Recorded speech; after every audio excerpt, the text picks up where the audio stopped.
Hello everybody, my name is Kara, and today I'm here to talk about the books I plan on reading for the 2020 Reading Women Challenge. I will link all the information down below. They also have some really great resources about ideas for how to fill prompts and things like that, so definitely check out the official website. There is a ton of wonderful information there. And also I'm going to say in advance, I will probably be looking down to check my notes quite a bit because I doubled up on several challenges for these and I can't always remember what I picked them for.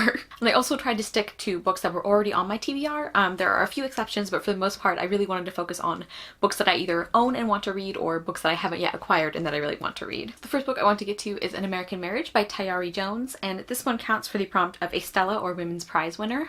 I had been hearing a lot of things about this book and I'm basically curious. I might try listening to this one on audiobook, even though, as you guys know, audiobooks are kind of a struggle for me in general, but I feel like the story is one that might be suited to that format. This is about a black couple, and I believe the woman's husband gets put in jail for a crime that he didn't commit, and then a few years later, or several years later, he is actually released, and at this point his wife has started to, I think, develop a relationship with somebody else, and it just sounds really interesting. Like, there's going to be a lot of interesting exploration of issues of justice and the justice system in particular, and also how that affects individual people and their relationships, and I've heard very good things about this, so I'm interested to see what I think. I also really want to read The Language of Fire by Stephanie Hemphill. This is a novel in verse about Joan of Arc, who is a historical figure that I absolutely love reading about, and I'm counting this for a couple of challenges. The first one is to read a book about a woman who inspires you, and St. Joan of Arc definitely inspires me. And the other is number 17, which is to read a book over 500 pages.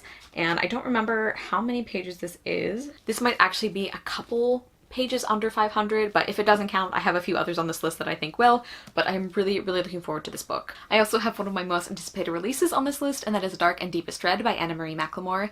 McLemore is one of my favorite authors, hands down. I love the way they do magical realism, and I think this is a dual timeline novel that is sort of historical fiction / magical realism, and I don't really want to know too much about it going in. I just know I love their books, and I think part of this is based on the story of the Red Shoes, and also of the dancing plague or something. I don't remember what it's called, but I am pretty confident. I have loved everything McLemore has written, and I'm using this for the prompt to read a book by an LGBTQ+ author. I don't know if they use the term non-binary or gender non-conforming or what, but they do use they them pronouns, and they have stated publicly that they are queer, and as I said, I just adore this author. I want to read everything they ever write, so very much looking forward to this one. I have another anticipated release that is A Mixture of Mischief by Anna-Marie. This is the third and sadly final book in the Love Sugar Magic series. This is an Own Voices middle grade series with a Mexican-American family and baking magic, and it just makes me so happy inside and warm and fuzzy, and I think that's the prompt I'm actually using this for. Yes, number 20, to read a feel-good or happy book, and I'm also using this for 21, which is to read a book about food. And I am very sad the series is coming to an end, but I'm also very excited to see how everything goes for Leo and her family and her magic powers. Next I have a book that is counting for 3 prompts, and that is a picture book by a BIPOC author, a biography, and also number 18, under 100 pages. And that is the picture book The Legendary Miss Lena Horne by Carol Boston Weatherford, and the illustrator is Elizabeth Zunin.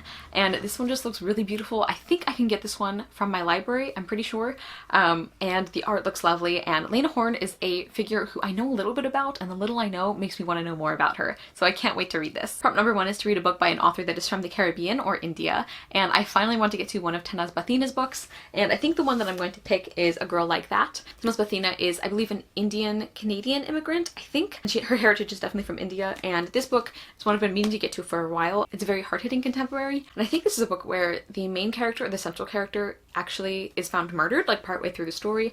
It's about a girl called Zareen. She lives in a town in Saudi Arabia, and she is known as a bad girl, somebody that parents don't want their kids involved with because she has a lot of romances, she gets into trouble, she just does things that she's not supposed to do.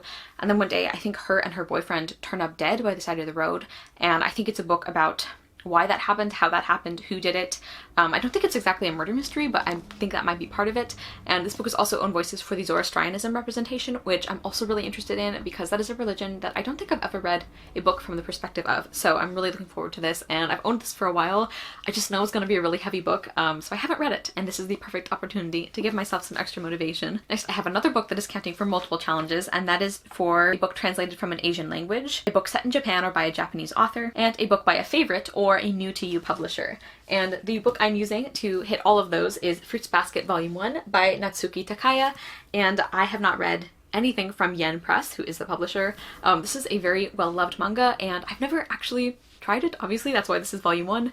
I'm really interested to see how I feel about it though. I have read a couple of manga volumes that I have enjoyed, and I am just really excited. I've heard really wonderful things about this, and I think this is about a girl who goes to stay with a family where there's a lot of guys in the family, and they have this like weird like curse or like spell on their family where if they get hugged by a member of the opposite sex, they turn into the animals of the Chinese zodiac. And I've just heard that this is a really sweet series, but also that it gets like super emotional later, so that sounds like something I'd like. I just realized that I have a few books I forgot to grab that I actually own, so I'll just talk about them and insert a picture. But one of them is Wilde's Women by Eleanor Fitzsimons, and this is a nonfiction book about the important women in Oscar Wilde's life and how they helped shape him. This is one that I really want to save for March for the Irish Readathon because Eleanor Fitzsimons is Irish, and you guys know I love Oscar Wilde, as you can tell from my channel name and the number of times I talk about his work. And I'm very, very interested in this perspective on his life. I have always really enjoyed the way that he writes female characters for the most part. He was really like ahead of his time in a lot of ways in the way he talked about them, so I can't wait to see some speculation as to why that might have been, how the women in his life really affected that. I believe one of them that the book talks about is his mother, and I'm very much looking forward to that. And another book I forgot to grab is Women in Art by Rachel Ignatowski, and this is kind of a series of books. Like I read the one that was Women in Science and I really enjoyed that. There's also one called Women in Sports, which I have not read, and I actually had this on a TBR before but I didn't get to it, and this is for the prompt to read a book about a woman artist, and this is an entire book of women artists, so I'm very much looking forward to that. I really like the illustration style and the colors and just the way that these books are laid out. I think they're very enjoyable and accessible to a lot of different kinds of readers, and you don't have to be a kid to appreciate that kind of thing.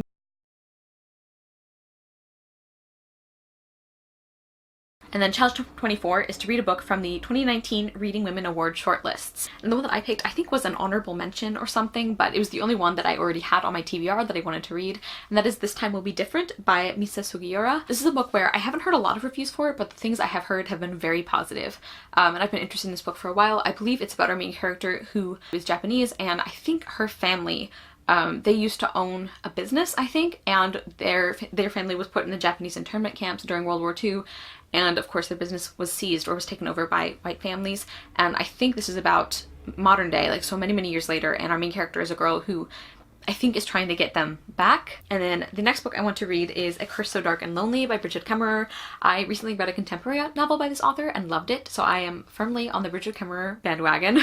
I've been holding off on reading this for a long time because I think I'm gonna love it, and that's a silly reason to hold off on it. But it's a Beauty and the Beast retelling, and our main female character has cerebral palsy, and I've heard really good things about the rep, and I really love Beauty and the Beast retellings, and I have heard really good things about this one, and I'm using this for a book that has been recommended to me repeatedly because several people have told me to read this and that I'm going to enjoy it, and I know I will, and I've just been putting it off, and I need to stop putting it off. And this also counts for the prompt of featuring a woman with a disability. Next, I have a book that I don't own but I hope to acquire soon, and that is It's Not About the Burqa, edited by Mariam Khan. This is by a bunch of authors, all of them are Muslim women, and they're talking about a lot of different topics. I actually first heard about this book from Sajid over at Books on My Social Life. I'll link his channel down below. He talked so highly of this book and it just sounded really wonderful, and it talks a lot about feminism and intersectional feminism and lots of different aspects of life that Muslim women are forced to deal with on a day-to-day basis, and I have just heard great things about this, and I'm using this for a couple of prompts. One of them is to read an anthology by multiple authors, and the other one is to read a book by an Arab woman. And sometimes it's hard to tell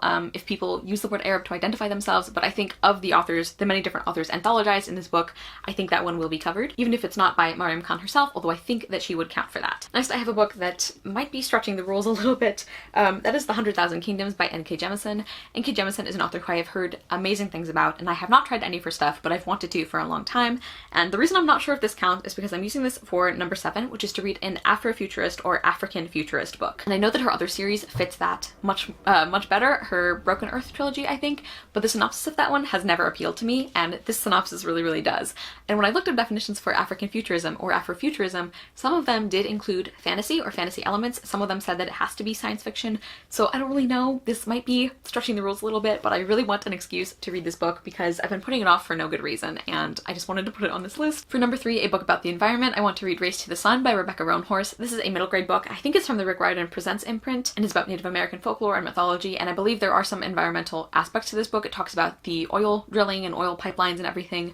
I read Rebecca Roanhorse's Trail of Lightning, and I didn't love it, but I did like a lot of things about it, and I feel like I would enjoy her middle grade books even more, so I'm very much looking forward to that one. Number 11 is to read and watch a book to movie adaptation, and for that one, I had kind of an easy easy answer. I'm going to say any of the books by Jane Austen. Here I am holding Northanger Abbey because me and my friend Taylor from Page Screen Taylor, we're actually hosting a Jane Austen read-along next year. It's called Austen Anonymous.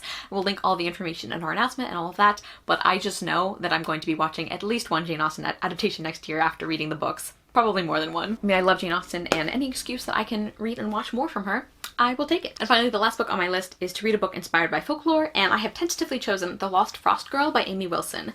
I don't know much about the story of this one, except that I think the main character is a girl who finds out she is the daughter of Jack Frost or something like that. And I think Jack Frost counts as folklore, and I am just very interested to see how this is done. There's something about the Jack Frost story that just really captures my imagination that I find so interesting. Maybe it's because almost all of the versions I've heard have been really strange and really bittersweet, and I don't know, there's just something about them that interests me, so I'm excited to see a middle grade take on that story. The two bonus challenges are to read a book by Toni Morrison and to read a book by Isabel Allende. And the one for Isabel Allende, I think I want to read Daughter of Fortune. If I do get to the bonus challenges. Actually, that was a recommendation from my friend Taylor. She was in a compilation video for Latinx booktubers recommending Latinx books, and that one sounded really, really interesting, so I will link that video down below. And then for Toni Morrison, I want to ask you guys for a recommendation because I've been wanting to try something else from her. The only thing I have read from her was Beloved, and that was several years ago, and I really, really didn't like it. So if you guys are fans of Toni Morrison, what else should I try from her? Like, what is your favorite thing that she has written and that you think I would enjoy? Because I really do want to try something else from her, but I just don't really know where to start. So let me know if you have any recommendations for that. And let me know if you guys are participating in the 2020 Reading Women Challenge in any capacity. I'm really excited about these books, and several of them I already know I'm probably going to swap things out. Because that always happens. I'm definitely a cross between a planned reader and a mood reader, where like I love setting TBRs, and sometimes I'm really good at following them, but every once in a while I'll just throw things out the window and read whatever I want. I definitely plan to get to every challenge on this list, even if I do swap things out for them. So thank you guys so much for watching. I will see you soon with another video, and I hope you love the next book you read. Bye!